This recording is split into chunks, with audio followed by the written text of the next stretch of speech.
Rich Hagan, Brian David Marshall. Day 2, finished, Tournament Centre. No coherent sentences. BDM, speak to them. We're, frankly, exhausted. Basically, we've been jumping up and down for the last half hour. Ever since these here standings were posted. Well, we can reveal the names sort of slowly. Yeah. We can sort of reveal the names slowly. In one. Brad Nelson. I mean, this guy is a machine. This is like his 73rd top 8 in a row. Yeah, and he's only played half a dozen Pro Tours. First started out with 9th at Pro Tour Honolulu last year. Just amazing. Grand Prix Washington champion, of course, a few short weeks ago. This is his 2nd top 8 in 2 Pro Tours. Yeah, successive top 8s. Unreal. How about number 2? Paul Rietzl. You say Rietzl, I say Rietzl. Some people say Rietzl. Some people say Rietzl. We'll Paul find out tomorrow. Paul responds to Paul. To Paul. Okay, yes. We'll call him Paul on the webcast tomorrow. This is Paul's 2nd top 8. He last top 8'd in Honolulu. Yep. Brad Nelson finished 9th in Honolulu. I might want to suggest you'll see a sort of Honolulu theme going through this top 8. You may indeed. Number 3. Show everyone at home. A first-time Pro Tour top 8 competitor, Michael Jacob. Yeah, now, well-deserved. This is a guy who works so hard at his game. He's been around for a long time and really just, he's 26, looks about 46, and, what a tremendous effort for his first Pro Tour top 8. He has 2 Nationals top 8s and was the U.S. National Champion a couple of years back. And what did that parlay into? It parlayed into Team World Champion on home soil 2008 Team World Champion. Number 4. Marijn Lybaert. I have to say this is one of the loveliest stories I've heard in a long time. He's made a Pro Tour top 8 every year since 2007, but that's not the story. The story is, I talked to him in Geneva. I say, first top 8, congratulations, you're about to go into the wide world of the Magic Pro. He says, no, not really, I'm starting college. And then the next time he makes a top 8 in Hollywood, it's like, well, I've got a really serious girlfriend now and I'm not going to have as much time for Magic. And then he manages to stay a pro by getting all the way to the top 8 at Worlds in Rome in 2009. And he says to me today, you know what, as he makes the win that gets him into the top 8, he says, this is my last tournament that I can prepare for. I worked so hard for Gothenburg last week. I made the top 8. I worked so hard for this. I've made the top 8. I start work in 2 weeks. Never again will I be able to devote all the love I have for this game. And here I am in my last ever serious Premier event. I made the top 8. Just mind-blowing. That said, he and the girlfriend might be having a serious conversation about his job future. There is that. There is that. On we go. Number 5. Number 5. This is really exciting. Guillaume Wafo-Tapa. Get in. We talked in the preview about Guillaume Wafo-Tapa. We talked about mystical teachings, and sure enough, here's Guillaume Wafo-Tapa. Here's his mystical teachings. Here's his 4th top 8 in his career. And just a phenomenal career for this gentleman. A Pro Tour champion. Oh. Pro Tour champion with mystical teachings. Yeah. When he won his Pro Tour championship, he was playing a deck with mystical teachings.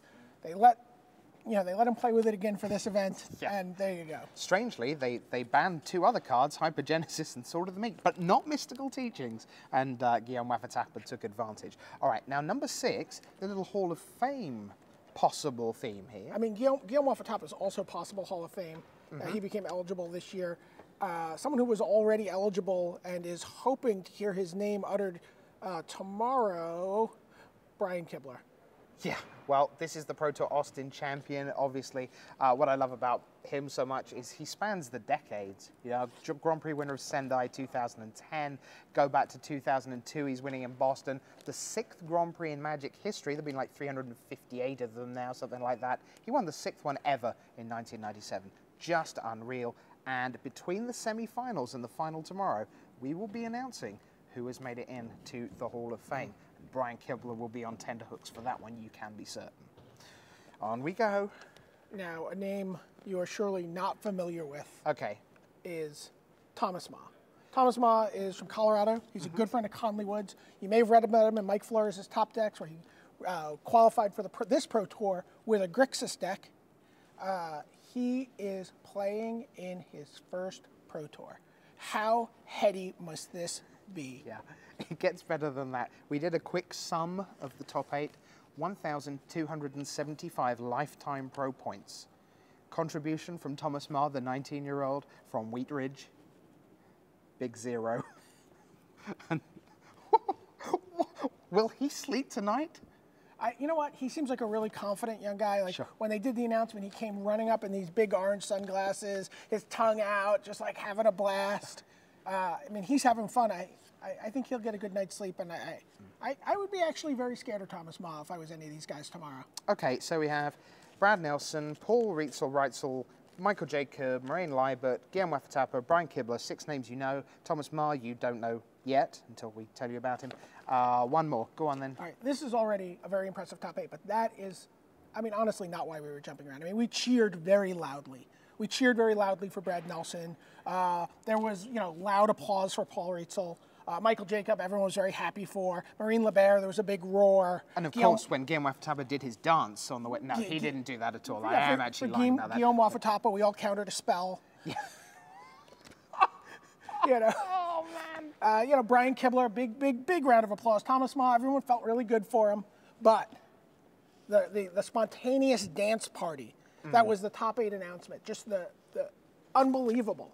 His 10th Pro Tour top 8. Cameron Massif? Kai Budde.